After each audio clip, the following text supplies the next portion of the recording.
মৰমৰ আমাৰ হিয়াৰ আমঠু জুবিন গাৰ্গৰ স্মৃতিত আমি হেতামতোলাত এখন জুবিন গাৰ্গ আৰ্ট একাডেমি এখন স্থাপন কৰিবলৈ ওলাইছোঁ।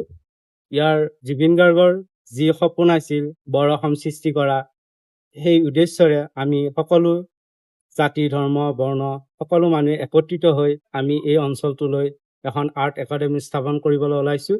ইয়াৰ উদ্দেশ্য হৈছে আমি এই পিছপৰা অঞ্চলটো যাতে আৰ্টৰ লগতে স্পকেন ইংলিছ লগতে যিখিনি বেছিক মেথছ আছে সেইখিনি আমি আগবঢ়াই লৈ যাব বিচাৰিছোঁ, যাতে এই অঞ্চলটোৱে ছাত্ৰ ছাত্ৰীয়ে এদিন ভাল আৰ্ট কৰি যাতে বিশ্বৰ দৰবাৰত তেওঁলোকক চিনাকি দিব পাৰে। আৰু আমি জানো যে আৰ্ট কিমান আজিৰ দিনত বা আজি আধুনিক সমাজত কিমান দৰকাৰী বস্তু, সেইটো আমি সকলোৱে জানো। গতিকে ইয়াৰ অঞ্চলো আগবাঢ়ি আহিছে, অভিভাৱকসকলে আমাক সহায় সহযোগিতা আগবঢ়াইছে আৰু ছাত্ৰ ছাত্ৰীও আজি যথেষ্টখিনি আমাৰ আশা কৰা অনুৰূপ হিচাপে বেছিকৈ আহিছে। আৰু অঞ্চলটি এই পিছপৰা অঞ্চলটি যাতে এসময়ত আমি বিশ্ব দৰবাৰত চিনাকি দিব পাৰোঁ, সেয়া আমাৰ মহান উদ্দেশ্য। এই শিল্পীগৰাকীৰ যাতে মহান উদ্দেশ্য আমি সফল কৰিব পাৰোঁ, সদায় দিনে আমি ইয়াৰ অঞ্চলৰ যিখিনি ৰাইজৰ সহায় সহযোগিতা আমি আন্তৰিকতাৰে কামনা কৰিছোঁ।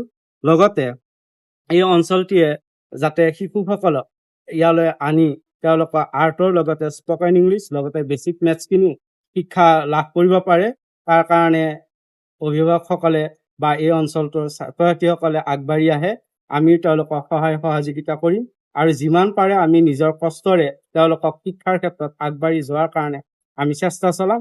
এই মহান উদ্দেশ্য আগত ৰাখি আজি আমি শুভ উদ্বোধন অনুষ্ঠানটি আগবঢ়াইছোঁ আৰু এই অনুষ্ঠানটি সঁচাকৈ আশা অনুৰূপ হিচাপে সাফল্য লাভ কৰিব, তাৰ কাৰণে আমি ভগৱানৰ ওচৰত সেৱা প্ৰাৰ্থনা জনাইছোঁ।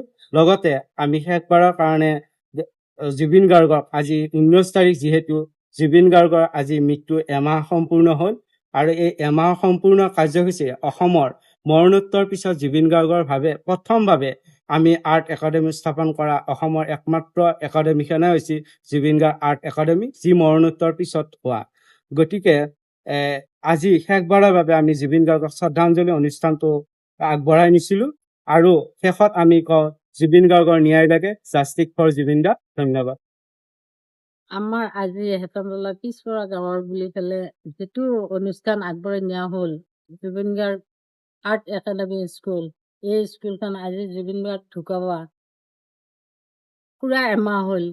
তেওঁৰ এই এমাহৰ প্ৰথম মৃত্যু একমাহ পুৰা হোৱাৰ প্ৰথম দিনটোত আমাৰ এই অনুষ্ঠানটো শুভাৰম্ভণি কৰা হৈছে আৰু মই ভাবিছোঁ এই অনুষ্ঠানটোৰ জৰিয়তে আমাৰ উঠি অহা নৱপ্ৰজন্মই তেওঁৰ অৰিহণাৰে ভৱিষ্যত জীৱনত আগুৱাই যাব বুলি মই আশা কৰি ৰাখিছোঁ।